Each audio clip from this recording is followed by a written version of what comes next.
반갑습니다. 주식탐구생활 천지인입니다. 이 영상을 녹화하는 날짜는 2022년 7월 2일 토요일자고요. 이번 시간에는 급락장 속에서도 테마가 살아있는 우크라이나 재건주에 대해서 생각해보는 시간을 갖도록 하겠습니다.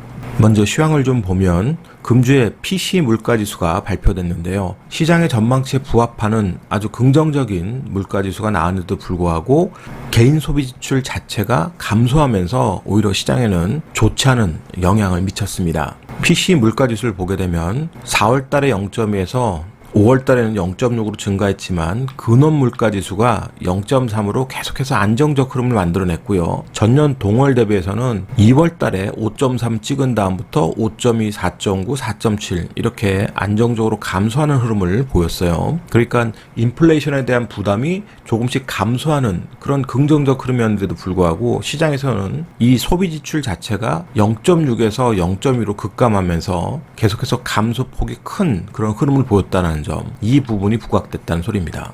그리고 1분기 GDP 확정치가 발표됐는데 노딱 사태 때 마이너스를 기록한 이후에 꾸준하게 플러스를 유지하고 있다가 이번에는 마이너스 1.6%가 나왔습니다. 다시 완전히 성장률이 꺾여버린 거죠. 이렇게 성장률이 꺾인 상태에서 개인 소비 지출마저 급감하고 있다. 경기 침체 둔화 우려가 계속 부각되는 겁니다. 더군다나 PMI 지수도 발표됐는데 53으로 나왔어요. 계속 꺾이는 그런 흐름이죠. 지난달보다 마이너스 3.1포인트가 감소했고 신규 주문에는 마이너스 5.9포인트, 고용 부분이 마이너스 2.3포인트가 감소하면서 신규 주문도 계속 줄어들 거라고 제조업 쪽에서 걱정하고 있고 고용도 감소하는 상황.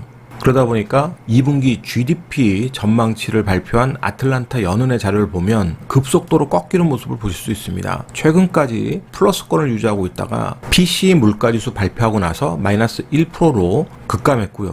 PMI 지수까지 발표된 다음엔 마이너스 2.1%까지 급락이 나왔습니다. 그러니까 1분기도 마이너스, 2분기도 마이너스, 두 분기 연속 마이너스라면 기술적으로 경기 침체라고 판단하는 거잖아요. 그러니까 그런 부담이 시장에 계속 전해지고 기술적으로 반등할 때마다 부담으로 작용할 거란 소리입니다.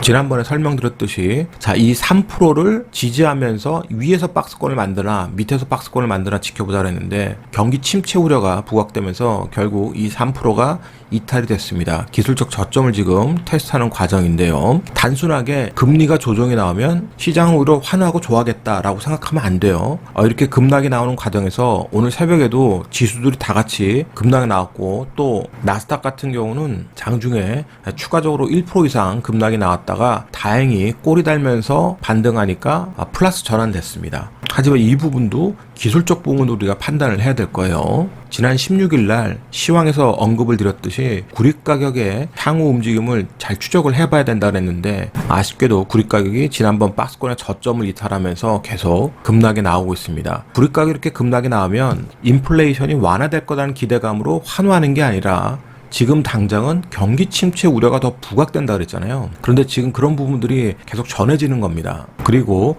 시장이 안 좋을 때 부실 채권 시장을 관찰을 해야 된다 그랬어요. 그런데 이번에 또다시 2019년의 고점을 하이힐드 채권의 스프레드가 돌파를 해버렸습니다. 5%가 넘어가면 위험 신호가 나타나기 시작한다 그랬는데 이 자리까지 다시 또 돌파를 해버렸어요. 5.87이 나왔는데 다시 꺾여서 내려오지 않으면 어떻게 되겠습니까? 시장이 올라갈 때마다 계속 악재로 작용할 수밖에 없는 거예요.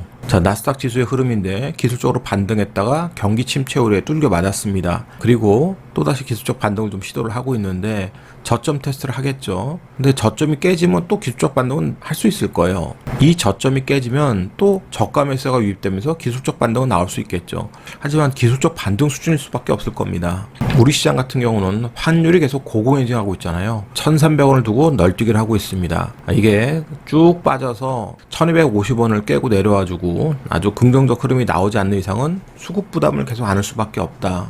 그러니까 우리도 지수 반등이 나오면 단지 기술적 반등으로 지금 봐야 되는 겁니다. 코스피 지수 같은 경우 장중에 2300도 훼손했는데 다행히 장 마감에는 2300포인트 일단 회복을 했습니다.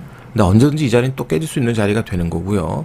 코스닥도 저점 확인을 하려고 내려오고 있는데 기술적 반등이 나와도 올라오면 또 다 두들겨 맞을 수밖에 없겠죠. 그러니까 지금은 지수 관련 대원주를 하는 것은 상당히 좀 부담스러운 상황에서 그나마 중대형주 쪽에서 수급이 붙어 있고 저점 지지를 잘해주는 종목들, 지난번에도 설명드렸듯이 뭐 BGF 리테일이라든지 한국항공우주라든지 이렇게 수급이 살아있고 저점 지지하고 반등 주는 종목들, 그런 종목들이 지금 사는 게 아니죠. 또 많이 올라왔잖아요. 그런 종목들이 다시 저점대로 떨어져서 지지받는 거 보면 그땐 또 매매해서 반등할 때 파는 그런 전략을 쓰지 않으면 사실 대응할 수 있는 종목이 정말 없습니다. 안 그러면 수급이 쏠리는 테마주 매매를 해야 되는데 테마주 매매는 매매가 되는 사람들에 한해서만 할 수 있기 때문에 일반인들이 접근하기는 정말 어려운 그런 환경이고요. 하지만 결국 개인 투자자들이 뭔가 어려운 시장에서도 이걸 극복해 나가려면 훈련이 필요할 겁니다. 그래서 이번 우크라이나 재건주 같은 경우도 테마 논리를 이해하고 어떻게 움직이는지를 공부할 수 있는 기회가 되니까요. 매매를 하지 않더라도 잘 추적을 해보시기 바랍니다. 그러면 오늘 주제인 우크라이나 재건주에 대해서 살펴보죠. 외교 2차관이 다음 달 4일 스위스에서 열리는 우크라이나 재건회의에 참석한다. 이 내용이 나오고 나서 우크라이나 재건주들이 아주 급등하는 그런 모습을 보여줬고요. 목요일 날은 유신이 상한가 가면서 강세를 보였고 금요일 날은 동일고무리얼트가 이 재료 가지고 상한가를 갔습니다. 그런데 이 종목들의 특징은 역시 테마주라는 거예요. 실적에 대한 게 아니라 오로지 세력들의 테마 논리에 의해서만 움직인다는 거, 수급이 형성된다는 걸 꼭 기억하시면서 차트상으로 기술적 대응만 해야 되는 겁니다. 그럼 차트를 통해서 기술적 차이들을 살펴보죠. 먼저 목요일장 상한가 갔던 유신을 보면 시가총액은 800억대입니다. 그러니까 세력들이 맘만 먹으면 움직일 수 있는 종목이 되죠. 목요일장 상한가를 갖고 금요일날은 훨씬 더 많은 거래량, 대량 거래를 터뜨리면서 아래 위 꼬리가 긴 양봉을 만들었습니다. 회전 거래량이 나왔죠. 시가총액이 800억인데 거래대금이 1200억 터졌으니까요. 자, 그러면 이렇게 회전 거래량이 나온 강한 종목이 깨지 말아야 될 자리들이 있잖아요. 고공전투를 할 때 이 강세를 계속 유지하고 금요일의 고점 32,400원을 다시 도전하기 위해서는 금요일장의 저점인 26,700원을 깨지 않고 움직여야 이 자리를 가기가 수월합니다. 세력들 입장에선. 그러니까 고공전투를 어디서 벌이느냐, 여기서 벌이느냐, 이 위에서 벌이느냐 되게 중요한데 이 위에서 벌이면 더 빠르게 여기를 치고 갈 수 있겠죠. 그런데 밑에서 벌인다 그래도 요 자리를 깨지 않고 고공전투를 벌이면 금요일장의 최고가에 도전할 수 있는 에너지를 모을 수 있다는 소리입니다. 그래서 자리들을 보고 어떻게 움직이나를 잘 추적해 보시고요. 동일고무레트 같은 경우는 역별에서 급등이 나왔어요. 자, 시가총액이 1200억인데 거래대금은 150억입니다. 수급이 크게 유입되지 않고 상한가 갔죠. 다음 주에 대량 거래 터트리면서 이 고점의 매물대를 소화하지 않으면 그냥 다 밀려버릴 수 있어요. 그래서 재료는 좋지만 자리가 좋지 않기 때문에 이 종목을 다루는 것보단 다른 종목을 다루는 게 좀 더 유리할 수 있습니다. 그런데 흐름은 어떻게 움직이는지 한번 잘 지켜보세요. 그리고 실질적으로 우크라이나에 진출되어 있는 상장사는 도하 엔지니어링이 유일하다고 합니다. 그런데 이 도하 엔지니어링이 고공전투를 어떻게 했는지 한번 보세요. 재료 나오고 대량 거래 수반했습니다. 자, 그리고 위에서 고공전투를 하고 있잖아요. 그럼 이 고공전투의 저점 구간에서만 매매하고 반등하면 파는 그런 역할을 해야 되고 이 자리를 종가상으로 깨니까 다음 자리 오잖아요. 다음 자리는 중심균형가 자리에 지지할 수 있는 자리가 준비가 되어 있습니다. 그런데 무조건 이 자리에서 사면 안 되겠죠. 자, 지지가 테스트가 되면 확인이 되는 작업들이 필요하잖아요. 이런 지지 테스트 확인 자리가 되면 그때 매매하고 깨면 빠져나왔다가 다시 또 대응해야 되는 하단 자리까지 내려오지 않습니까? 재료는 좋아요. 재료는 좋은데도 여기에서 추가적으로 상승하지 못하고 이렇게 떨어질 수 있는 겁니다. 근데 떨어질 때 거래량이 이렇게 어깨 떨어지면 대응하기가 정말 쉽지 않을 거예요.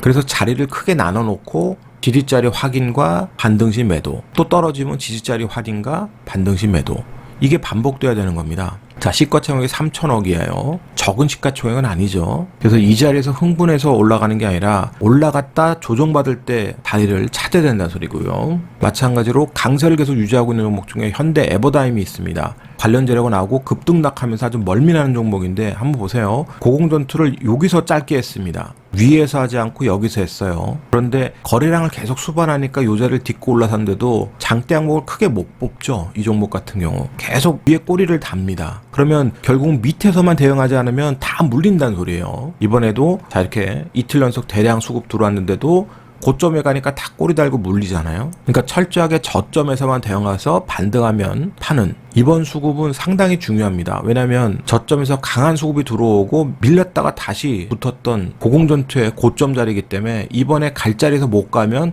다시 원위치 오는 거예요. 이 만원 돌파가 정말 강하게 나올 수 있는지를 잘 지켜보세요. 그리고 서암기계공업이 있는데 급등락 멀미나죠. 급등 이후에 고공전투도 안 하고 그대로 빠지고 다시 또 급등했다 그대로 빠지고 급등했다 그대로 빠졌습니다. 이번에 굉장히 중요해요. 자, 이 저점 자리가 이탈되면 원래 자리까지 다 돌릴 수 있습니다. 그래서 저점이 지금 확인되는 과정이니까 이 종목을 매매할 분들은 확실한 대응이 안 되면은 상당히 변동성 크게 당할 수 있는 종목이 돼요. 하지만 대응이 된다 그러면 한 번쯤은 도전해 볼 수 있는 종목이 될 수도 있습니다. 그리고 급등 이후에 우크라이나 재료를 냈던 데모가 있습니다. 급등할 땐 재료 없이 급등했다가 이 고점에서 재료 내고 급등락했던 종목이에요. 그런데 지수 급락에도 죽지 않고 이 고점의 고공전투의 박스권 구간에 지금 갇혀 있습니다. 그러면 저점에서는 저점 이탈 때 대응만 내가 하겠다고 생각하고 매매하실 분들은 이 종목을 보시면 되겠죠. 그리고 좀 더 안전하게 매매하려면 여기에 수렴점이 나온 이후에 대응해도 늦지 않습니다. 그러니까 21평선이 자연스럽게 여기서 이렇게 21평선이 지금 내려오고 있는데 다시 이렇게 올라타는, 그래서 수렴이 되는 과정에서 매매해도 늦지 않는다는 소리예요. 지금 수렴점을 만들고 있는 과정이니까 아직까지는 세력들의 수급이 살아있는 종목이 됩니다. 그리고 중대형주 중에서는 현대건설기계가 있는데요. 자, 장대 한번 만들고 이 장대 항목의 박스권에 갇혀 있습니다. 그런데 이 박스권에 갇히면서 수급이 누구냐? 기관입니다. 기관이 지속적으로 매물을 좀 잡고 있는데 연기금뿐만 아니라 투신, 보험 다 잡고 있어요. 그러면 이 종목이 고점 돌파 이후에 눌림목을 노리든지 아니면 다시 떨어질 때 기관의 수급이 크게 변함 없을 때 떨어졌다. 그러면 이 저점에서는 충분히 대응 가능한 종목이 되겠죠. 그래서 좀 안전하게 매매하실 분들은 현대건설기계를 살펴보시면 될 것 같아요. 그리고 주의할 거, 이건 번외입니다. 자, KH건설이 목요일장에 우크라이나 재료를 내고 급등했었어요. 장주에 상한가도 한번 갔었는데, 그런데 금요일장에서는 급락 나왔습니다. 그 배경에는 사채 물량 출회가 있어요. 그러니까 사채 물량이 언제든지 쏟아질 수 있는 종목은 테마 종목에서도 조금 배제하면서 매매를 해야지 유리하다는 소리예요. 그런데 오늘 이 종목 외에 우크라이나 재건주들은 사채 물량이 없기 때문에 좀 더 편하게 매매하실 수가 있을 겁니다. 반드시 테마주 논리를 이해하고 매매가 되시는 분들만 접근하셔야 돼요. 오늘자 한 줄 요약. 테마의 핵심은 세력의 의도다. 이 영상이 도움이 됐다면 좋아요, 구독하기 부탁드리고요. 저는 다음 시간에 또 뵙도록 하겠습니다. 고맙습니다. 천지인이었습니다.